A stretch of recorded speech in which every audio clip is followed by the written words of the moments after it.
First of all, welcome to the channel and thank you for stopping by. When time permits, please consider subscribing. I would greatly appreciate it. Now, for my adventure motorcycle needs, navigation needs that is, I use a Garmin Zumo XT. And I find that if I'm on a BDR or if I'm using a track, the device is fantastic. It absolutely works great. However, if I'm looking to get somewhere specific based on an address, I find that the Zumo doesn't really get me there or get me there as quickly as just popping it into Google Maps. So what I've found is if I'm not on a BDR, if I'm not using a track, I don't even plug in the Zumo XT, which is ridiculous because of what it costs. I should be using that thing all of the time. However, I may have a solution. This is the Carpuride W502. Greg from the Bearded Grump has the 700 unit on his bike, and I had the opportunity to take a look at it while we were at the 24 Palmetto ADV rally. And I thought I should really look into getting one of those. So when Carpuride reached out 2 weeks ago and said, hey, would you be interested in taking a look at one of our units? I said, absolutely. I've seen one recently. And I decided to go with the 502 or the 5-inch screen simply because my handlebars are so busy. There's so much on there. I thought a slightly smaller screen, keep it the size of my Garmin, which I'm totally happy with the size of the screen. So we're going to be trying this out this summer. And if it works out well, the Garmin's going on Facebook. Let's unbox it and take a look at what's provided. Now, this Carpuride W502 is my first Android device, or Android Auto device, that is. I've never actually used anything other than the navigation built into the phone itself. I have the unit here. Actually, it feels like there's some metal in it. There's some heft here. Standard RAM mount. Looks like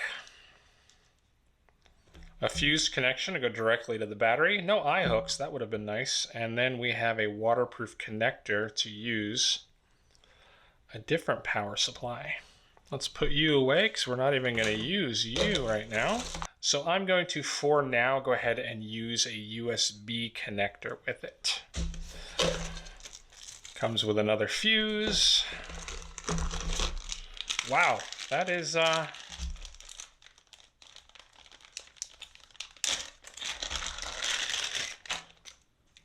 coming with an actually heavy-duty RAM mount connector. I, of course, have no more room on my bars for any more RAM mount connectors. Fortunately, I don't need this as I have a mount for the Garmin. This will just replace it. And finally, our Carpuride CarPlay manual. I should really read this before I do anything. After 2 minutes with the instruction booklet, I've gone ahead and it requested that I connect to my phone via Wi-Fi and to my phone via Bluetooth, which I have done. And I now have a subset of the applications on my phone listed here. Some of them make a lot of sense, such as my music, audiobooks, GPS. Some don't, though. Like Libby, I'm probably not going to read a library book. I'm probably not going to be checking my calendar. And I'm definitely not going to be checking Patreon while riding my motorcycle. So it's interesting that Android Auto chose those apps to send over in Teams. Let's schedule a meeting while riding the motorcycle. Great job, Android Auto. Primarily what I expect to be doing on this will be Google Maps, which that screen looks great. It really does. And Gaia. I am hoping to use Gaia as my replacement for tracks on BDRs, etc. I ran Garmin and Gaia simultaneously this past weekend on a BDR, and I found it to be more or less providing everything that the Garmin did. I mean, there were a few features that I'm accustomed on the Garmin that aren't here, like easily switching between the alternate and the easier tracks. But that's probably in the app. I probably just need to learn how to use it. Maybe I'll look up a YouTube video. Then I imagine I'll be taking calls. The daughter and the wife are right there as my recent calls. Does pick up my music. I love Ellie Goulding. Just the voice of an angel. Don't judge me. Okay. Screen right now, I have got quite a bit of light in here with studio lighting, and I am noticing a significant amount of glare, which explains why we do have the shade. However, it really can't be judged whether it's good, bad, or indifferent. Let's get it on the bike with natural light and see how easy it is to see this screen. I've gone ahead and mounted it right where I used to keep my Garmin. Let's get on the bike and see how easy this is to follow. Okay, I just took a quick ride and I had a lot of trouble seeing the screen. And while in Android Auto mode, I went ahead and went into settings and I could not find a way to adjust the brightness. So I went back to the manual and it appears I cannot, while in Android Auto mode, adjust brightness. I need to be outside of it, and I've adjusted the brightness all the way up, and now I can go back into Android Auto, and honestly, at full brightness, this is on a cloudy day. I think you can see it's not that bright, so this might be an issue. What I do like though is these gloves are notoriously not fantastic with any touchscreen. However, they are working first or second time, which is better than average. These are my Alpine Stars gloves. I love them, but whatever they put in here to make the capacitive work doesn't work that well. We won't play the music just in case it gets picked up by the mic. But let's go take a ride, shall we? See how this is visible on a partly sunny day at best. Can switch that right over to full screen. This is interesting. It does a little bit of a reboot because of the dip in voltage when I start the bike, and then I have to go back into Android Auto. That may not be an issue in your bike. This bike absolutely dips quite a bit, and everything kind of flickers.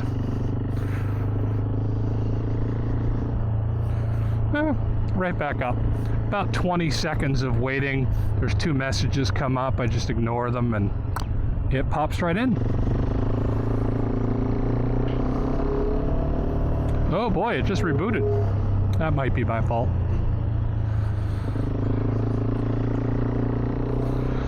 Just make sure that USB connection is connected. But that does bring me to a slight complaint I have, or a concern. I would prefer if this had a battery, because right here, if it's bouncing and the connection is lost, or it has a dip in the voltage, I lose everything. Not for that long, like that was about 8 seconds, but any kind of interruption in power, and you're gonna have everything drop right off. I mean, even the tiniest of batteries to hold it for drops in voltage would be an awesome feature. I'll say right now, it is crystal clear and easy to read with my 54-year-old eyes. No complaints whatsoever. You know what? We're going to just go off course. Just keep looking at this. No complaint whatsoever. I need to set up my apps a little better. I definitely want to be able to switch between Google and Gaia quickly and easily.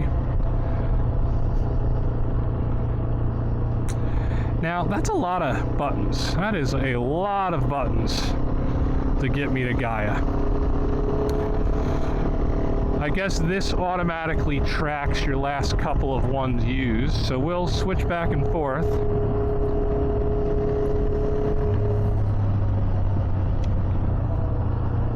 All right.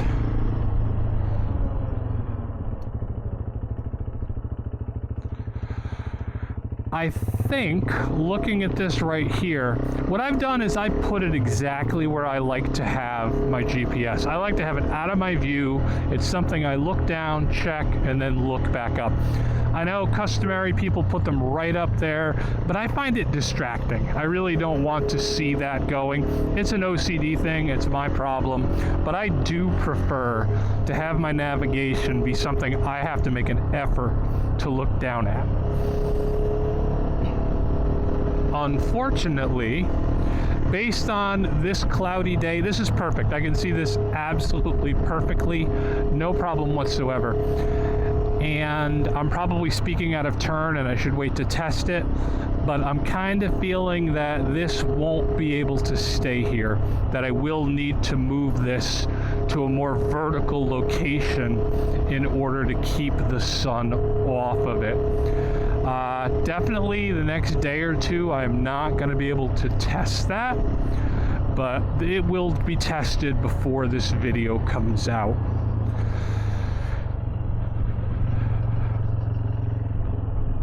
Let's see, if I did want to switch to my music, easy to do.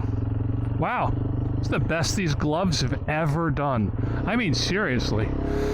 Anything I use, my phone is impossible. I have to, like, when my wife will make a call and I've accidentally not turned on my headset, I like turn the headset on, but then I have to hit the screen and it's like, oh, forget it. It's not going to work. But this, it's going back and forth. I'd say 95% of the time it is one push. And I think that's great. That's absolutely great. Now, we are getting a little more sun, and while I'm noticing a little more of a reflection, like if I'm off to the side, no bueno. Yeah, off to the side, I'm getting quite a bit of glare. But if I put my head down, I'm actually blocking the sun with the peak of my helmet, and this is still very easy to read. So, as far as I can tell, if it's not bright sun, this is great.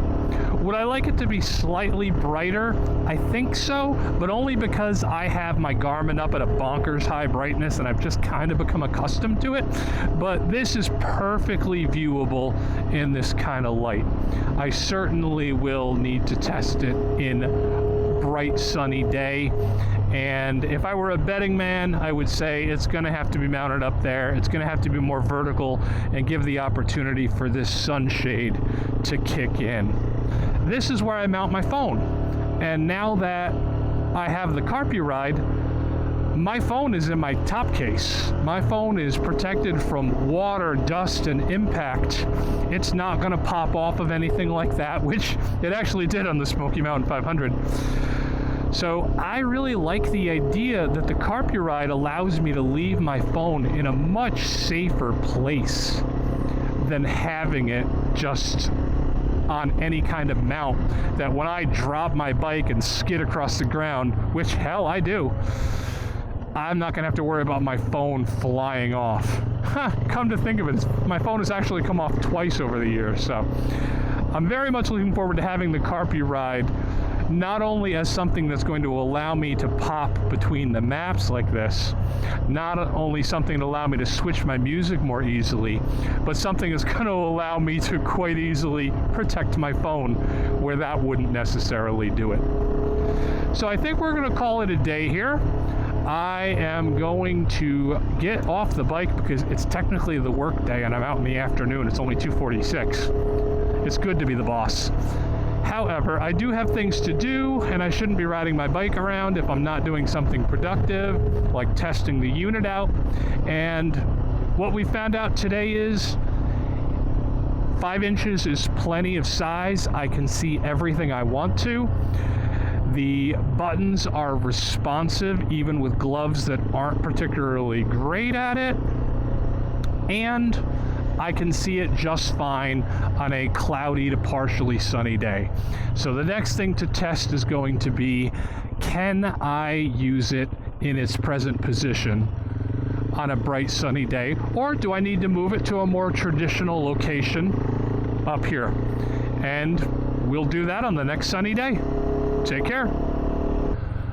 All right, here we have a bright sunny day to work with. Now this should give us a much better idea of how the screen performs in light.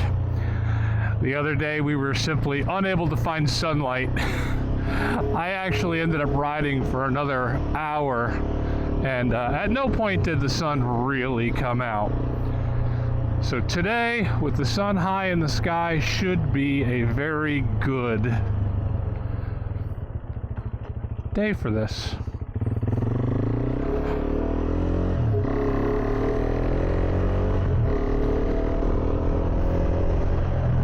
Of course, we need to get out of the shade.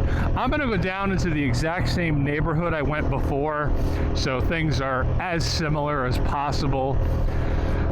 Not more tree coverage, things like that. This seems like a nice open area where hopefully we'll do well. And right now, I am blocking the sun to a degree, but it is off to the side, and I can see this just fine. I need to get to the point where the sun is directly behind me. But right now, you know, regular riding, not an issue at all. I'm not going to say I can see it as clearly as I can the display for the bike, but in no way can I not read.